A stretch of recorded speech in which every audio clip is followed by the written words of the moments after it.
Hey, what's going on everyone? Sal here, back again with another video. I'm in Springfield, Missouri doing my CDL training. It's been 2 weeks now. I've pretty much gotten the pre-trip down, NCAB, and everything that encompasses that. I'm really excited about just going ahead and knocking out my CDL test in another 2 weeks, and then I'll be headed home. And eventually I'll have to get on the truck, do 30,000 miles with a CDL trainer, or excuse me, not a CDL trainer, but a trainer to do my 30,000 miles, and then eventually get my own truck. So the idea for me right now is to be a company driver. I've really looked into the lease option. I just don't see it as a benefit right now. I've done a lot of research about this field before I decided to jump in here, reading a lot of trucking company business plans. Believe it or not, there are a ton of trucking company business plans that you can just Google and read. A lot of them are from the early 2000s that are floating out there, so the fuel prices are a lot different. And when you update the math with today's fuel prices, one thing you learn is that the one truck, one driver trucking company will always be able to make money. You'll always be able to eat, you always have a place to live. But once you start adding trucks, your margins start to really get funny. Different drivers, different needs, trucks break down, then it starts to get really problematic, particularly with today's fuel prices on diesel. So that's why I think I'm really destined to be a company driver, and I don't ever see myself ever having like a fleet or anything like that. I would just want to go ahead and get me a truck and do my thing and be able to have that flexibility of driving under maybe another company's authority. Well, no, my own authority, but being able to move locales, right? If you want to be a nomad, like if that's your thing, this is the industry to be that digital nomad. I mean, you can literally be able to create content, trade, and the way I trade, I don't need to be in front of the computer all day. So I can be making money while my trades are doing things. And I love that. Speaking of the market, by the way, if you've got any stock, just pull up the monthly chart, look at the 10 moving average. If you're below the 10 moving average, pull up the daily average of the daily chart. If it's below the 50 moving average on the daily chart and below the 10 moving average on the monthly chart, you're in a lot of trouble, folks. If you've got a very short time horizon, you either be cashing out whatever bags you have right now, particularly on this dead cat bounce, because we are for sure going a little lower than where we are right now, because things are getting really bad. I mean, it's very clear that the Biden administration has completely lost control of this economy.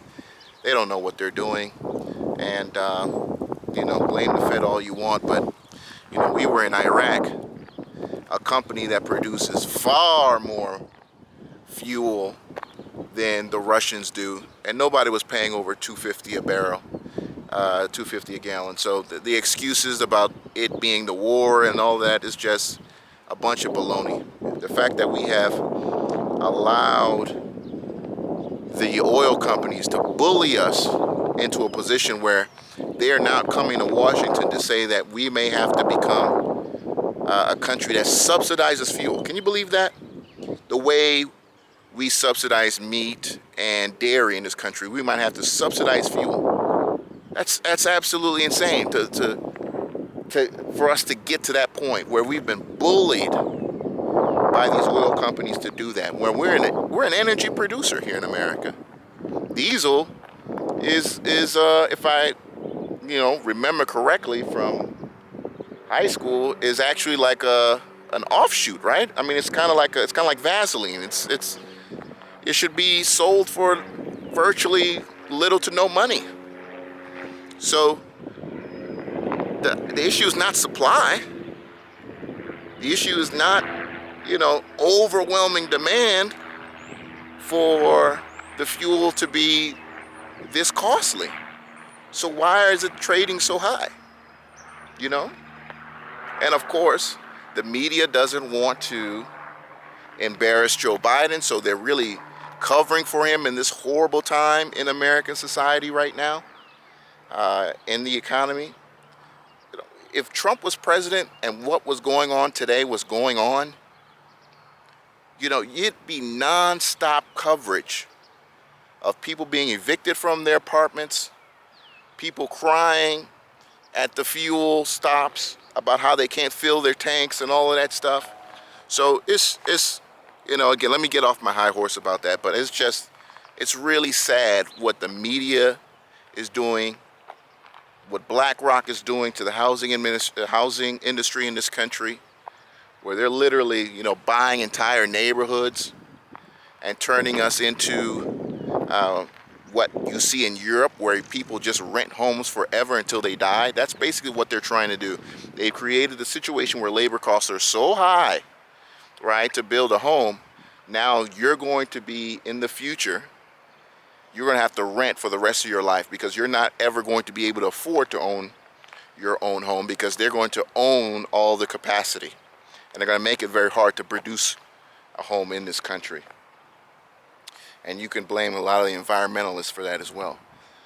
But again, getting back to my CDL training, I'm having a great time, folks. I'm having a great time. Again, I've decided that I'm going to be a company driver because I just don't see the math working for me as a lease driver. See, many of these companies already lease these trucks from the manufacturer. So I'm paying their lease, right? Paying a lease myself, and then all of the associated costs minus equipment. Now, here's the deal. What I've learned is that in this business, you can go out and buy yourself a $25,000 truck. Yes, it's going to have high miles. Yes, you're going to have to get it rebuilt. Yes, you're going to have to replace all the hoses.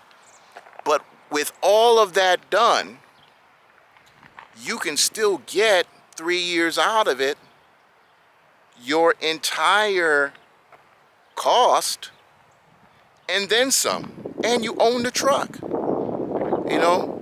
Now if I'm wrong on this, please let me know. But I just feel like, once I get this CDL, put my experience here, move on, get me a nice cheap truck, something with a shitload of miles on it that's, still got ABS and relatively new. I'm not saying anything older than like 05, maybe 08. Something that's been run hard but done its thing. You get it for anywhere between 25 and 50, preferably as, closer to the 25 as possible. And worst case scenario, I go out and get a credit line, right? A line of credit. Worst case scenario on the interest rate, if it's really bad, 14% on a personal loan. Great credit, you're about 9%.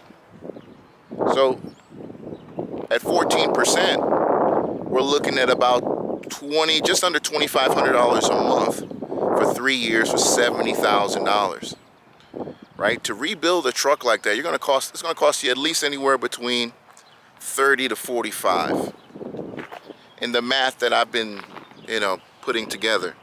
So that leaves you still with about 30 to work with as a reserve.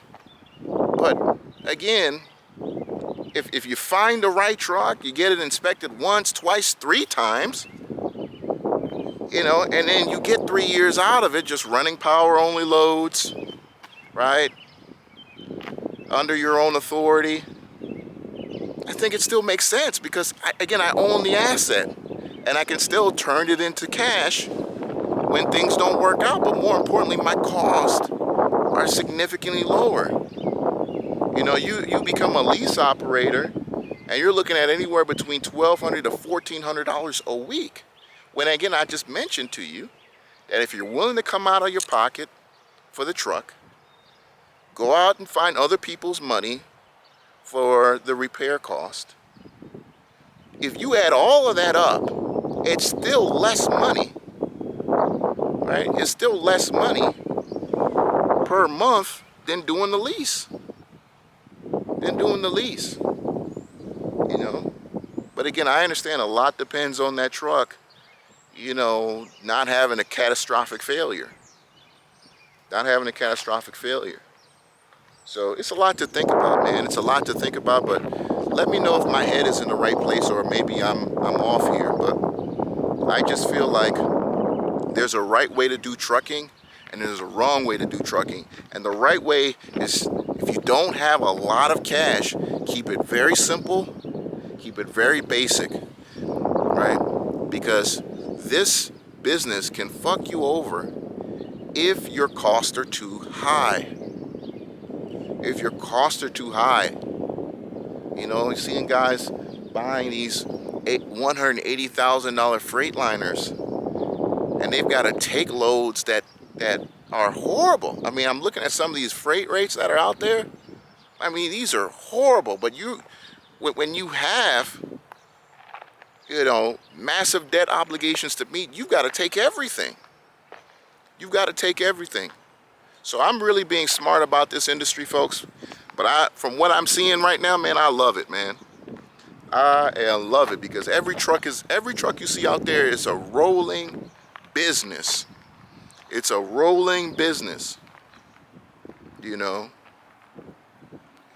And that one man, one truck, you can never go wrong if you got it for the right price. You can't go wrong. You got it from the right price. You got a great model. You got an engine that's, you know, well tested in terms of just the industry. It's got a significant amount of parts available to it. I've been learning when it comes to the financing. I am not expecting any company to help me finance these trucks, particularly the ones I'm looking at, which are the Freightliner Cascadias, because they do depreciate very quickly because there's so many of them out there, ton of parts out there. So that's going to have to be bought cash. I'm cool with that. But I will go ahead and leverage my credit and some other assets I have to be able to put the resources behind me being able to rebuild and upgrade the truck and make repairs as necessary. But again, this is not for another, you know, maybe 6 months to a year as I continue to learn the business. But I'm going to continue to be talking about it and putting money to the side for this. But man, you got to be smart about your money in this business, man. You know, because as I mentioned earlier, you got some truckers who are just, you know, 10 years, 20 years in the game, man. They ain't got nothing to show for it. It's crazy. Absolutely crazy. 10 years of trucking and you got a CDL and you won't have nothing to show for it.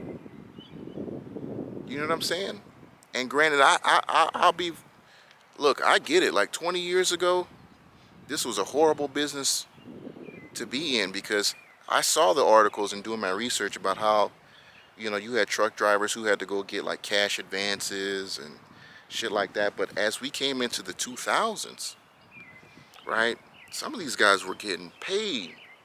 You know, they were calling the CDL cash on on delivery license, because that's how much money they were just like, man, look, every load they get, there's just, you know what I'm saying? Like the money was just coming in the 2000s through the 2010s and whatnot. Some of these guys were making the kind of money that, you know, people with PhDs don't make in the liberal arts and stuff. So, and some of these guys resent the fact. They resent the fact they didn't really take advantage of the moment.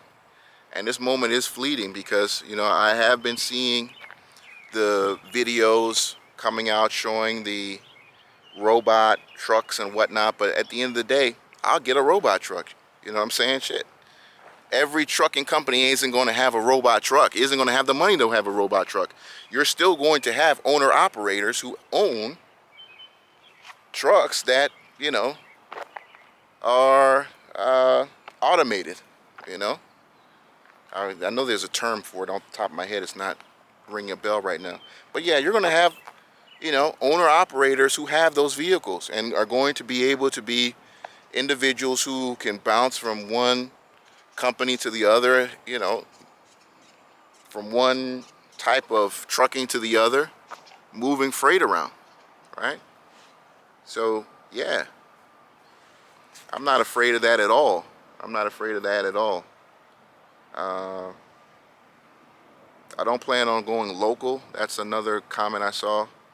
Local just seems like, you know, worse to me than the 9 to 5 shit. I mean, local driving, you coming home late, you're leaving home early, you know, and then with a lot of local, you're actually having to touch the freight, so you're putting yourself at injury, at possible, you know, having an injury or something like that, and then you're getting paid hourly instead of really by the mile. So you might end up in a situation where you're earning a little bit less money. Again, maybe in that scenario, I'll have to do some research on that, where, again, that's where owning your own truck can really make the difference for you. But as a company driver, then being local as well, I don't see how I'm able to save enough and, you know, also not deal with the frustration of basically not really even being able to enjoy my time off when I do get time off. That's the one thing about OTR, is that, yeah, you're going to be out there, but when I am off, I'm off. You know what I'm saying? It's not like you off for 7 hours and I got to go back in. You know, you off, you off. What else am I excited about here? I'm excited about the fact that, guys, I've been purchasing lots, these little, you know, $2,500, $5,000 lots across the South, because you've got a lot of inner city, well, not even inner city, but rural as well as inner city communities that are tearing down old and abandoned properties, and then they're putting up these lots for sale, and we're going to talk about that here on the channel. And I'm telling you guys, if you guys have a little income or something like that, there's a bank out of North Carolina. I think they're actually maybe based out of Virginia, but they operate in North Carolina, South Carolina, and other parts, where, you know, for as little as $5,000, you know, though you can put up just 20%, and, you know, they will do land loans. So I've taken advantage of that 2 times. And if you don't know anything about buying land, particularly land within subdivisions, it's got very good resale value during times where an area will eventually gentrify. So that's, you know, something that I missed growing up, you know, outside of Detroit. You saw a lot of these lots that people had bought for $500, $1,000, all of a sudden getting sold for $20,000, $25,000, as people wanted to hoard those lots for future opportunities. So I'll talk about that in my next video. But yeah, there's gonna be, man, there's so many opportunities out here, folks, guys. So many opportunities. But that's my rant right now. Again, I'm loving it out here. Professional company, I'm excited. But yeah, I got to be a company driver, folks. Am I going to make less money than somebody who's a lease op? Absolutely. But there are a lot of other things that I'd love to worry about. There's a huge collapse in prices of these trailers, as well as these tractors, these 18-wheeler trucks coming, I want to say maybe 2023 or so, as many of these people who over leveraged, you know, chasing that spot rate, right? Because that's what was happening 2021, where you had a lot of people who were just chasing that spot rate, and they went out and bought just overpriced trucks, and they're feeling the pain right now, but they're really going to give up next year, going into later this year, going into next year, they're going to give up. They're going to give up. And if you're a company driver with the top 50 trucking companies in America, you're going to be fine, because those mom and pops that over leveraged are going to give up their business to the top 50. And the top 50, just because of the fact that with the amount of equipment they have, the amount of fuel they purchase, they're constantly going to be able to overcome whatever increases you see, because many of them are on contracts with some of these oil companies. You know, so they're going to win. They're going to win. They're always going to be able to take advantage of whatever market is available, because, you know, they get financing at virtually, you know, very little money. Right? They have the capacity and the credit to compete in good times and in bad times, because they've already been through it. For the most part, they've already been through it. So I know this video was quite long, guys, but again, I just really wanted to put it out there, man. To my truckers, please let me know if my way of thinking is I'm off. Please let me know. If I'm on the right track, please let me know, because this is a lot to think about, man. But I'm not a team driver. I've learned that too. I know the team trucks make a lot of money. I was talking to a company called Schneider, and they were telling me, oh, I can make this on a team truck.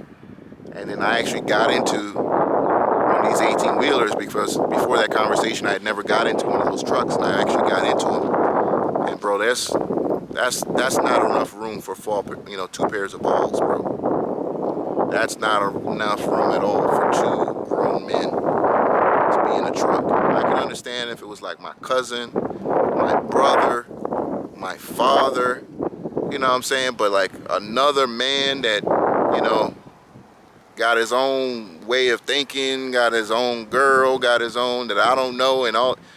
And no, ain't no way, ain't no way.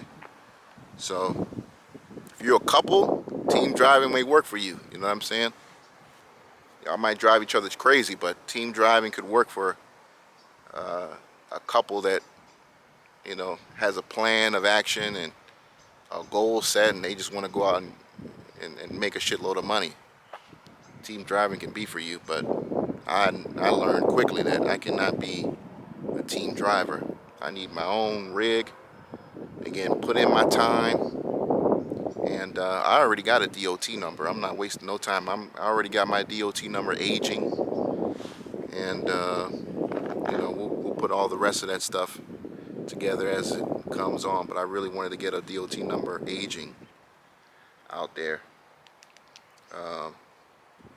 Yeah, I was under the impression that I thought maybe I'd be able to buy an old, like, trucking company, like maybe an owner operator out there who was retiring or something like that, who was driving back in the 90s. Maybe I could buy his LLC or buy his corporation and get his DOT number. I guess I can't do that, or I haven't been able to get clarity on that. If somebody can tell me if I can do that, please let me know, because I'd love to be able to do that. Just because I'd love to have an old ass DOT number with a lot less numbers. I thought that'd be very fucking cool. What else, man? Because I'm gonna be mad if I turn this off and I have still stuff to say. More videos coming out about the market. You know, at the end of the day, that's what you guys subscribe for. But boy, it's shit right now. But at the end of the day, man, unless you're selling calls or you're doing these long iron condors, and I keep telling you, that's what you want to be in right now, these long ass iron condors. That's where you want to be. You know, 90, 120 days out, really big. That give a lot of downside protection. Because at the end of the day, man, if we're going to be slowly working our way down as interest rates go up and up, so be it. But you can still make money, because that's what the banks do. The banks are always on both sides of the market. All right, they make money both sides of the loan, right? I mean, obviously they'll actually force you to put some money down, or you know, not even finance it unless there was some built-in capital in the deal for them to be able to recover a significant amount of equity when they lent you the money. So even to lend you money, they're on both sides of the deal, whether you fail or you succeed. If you succeed, they make money off your interest. If you fail, well, they ask you to probably put some, a percentage down in terms of a fee or something like that. So I mean, you know what I'm talking about. You know what I'm talking about.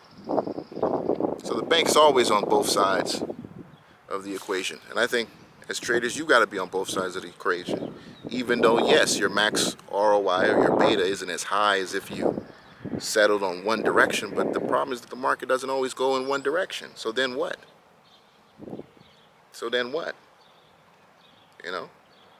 Look at these people who are dead set on buying Apple options expiring every other Friday on the long side. Now it's not working anymore. All right, it was working for a very long time, but it's not working anymore now.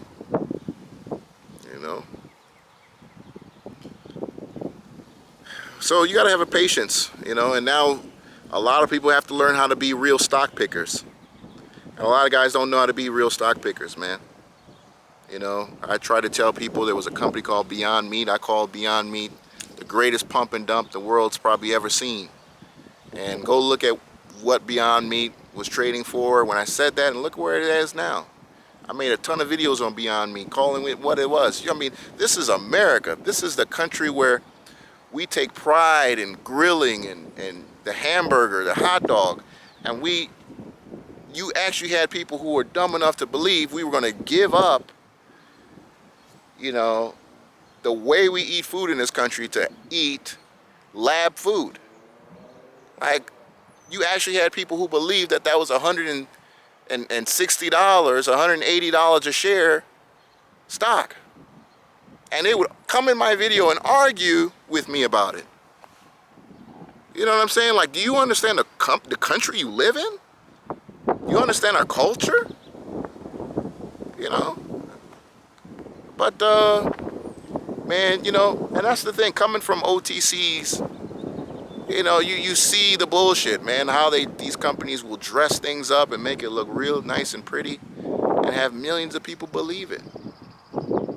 But at the same time, the pump and dumps, they're here. They're here on the larger exchanges. They just look prettier and the shit smells a little bit better, but it's still shit. You know what I'm saying? It's vegan shit. You know what I'm saying? Vegan shit doesn't stink, but it's still shit. And that's what a lot of these pump and dumps that you see, the Pelotons of the world, the Beyond Meats, one off the top of my head, the Carvanas, the Vrooms, you know what I'm saying? These people who try to really sell you something that looks futuristic and we're going to all do it this way now. No, we're not all going to do it that way. The way we do shopping in America, grocery shopping, for example, hasn't changed in 65 years. That's why you still have grocery stores trading on major exchanges. But yes, you're going to find a publicly traded grocery store that's going to be, it's going to be all online and we'll all deliver because that's going to be the future wave. Well, it doesn't always work out because a lot of people still go to the grocery store. They're going to keep going to the grocery store, because it's just a tradition. It's just a tradition. Are people going to be able to click and order? Yeah, there are going to be people who do that, but for the most part, a lot of working class men and women are not going to pay extra amount of money, to get groceries when they can just stop on their way home from work, on their way home from school, whatever, and get their groceries. Anyway, yeah, man, I fall for the BS. A lot of people are taking huge L's, man, huge L's right now. Huge L's, and they're gonna blame the interest rates. Unfortunately, have been raised up by the Fed. We're at 1% federal funds rate. 1%. Go and look at what the federal funds rate was in 1980. If we're tripping for 1% federal funds rate, then man, this whole just call the whole economy a scam. If 1% that these financial institutions are borrowing from the Fed at 1%, we can't hold that January high, you know, with half a point interest rate hike, a 1% federal funds rate. So that tells me that, you know, these companies, A, aren't as healthy as you say they are, and this economy isn't as healthy as you say it is. But we're seeing, you know, that's very much true. Look at what's going on with rent. Look at what's going on with fuel prices. People being pushed to the max. You know, this is going to get ugly, folks, man. This is going to get real, real ugly. Those of you guys who are in cash, you're going to do very, very well. You know, I was too young for 2008 to really take advantage of it. But this is your 2008. Those of us who got some cash, you're, you know, 21 and over, 25 and over, 30 and over. You got some cash laying around. This is going to be a great opportunity for you to pick up an asset that could change the next 25 years of your life. You know, looking back with me could have been, you know, if I was smart enough at the time, you know, maybe some GM stock or, you know, one of these other stocks that ended up getting bailed out or was associated with an industry that got bailed out. So I'm looking at what is the game-changing opportunity. And it could be you know, something that's, you know, a hard asset like land.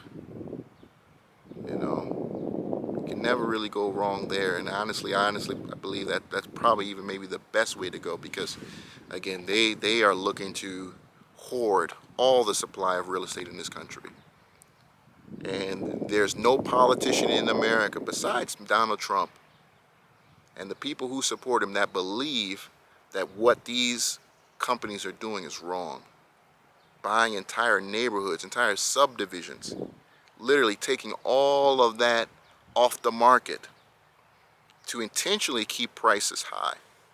And that's something we saw coming out of 2008, 2009 during the real estate collapse, where banks were, you know, even though they had a shitload of foreclosures, they were keeping some of those foreclosures from being put out for sale, to, you know, in order to float market prices, to keep market prices at a certain rate, at certain levels, and slowly lift the price of real estate out of the dumps. But now they're practicing that same method in a different way. Now it's just to hoard as much properties as possible. You know, no publicly traded company in America, no privately owned company in America should own more than 100 properties. Okay, more than 1,000 properties. Why should any publicly traded company or privately owned company own more than 1,000 residential real estate properties? You know, make it make sense. Anyway, let me get off my high horse and get off this. This video's way too long. This is your boy Sal. Hope you enjoyed it. Press like, press subscribe if you've gotten to the end of this video. Appreciate you. More videos to come. Take care.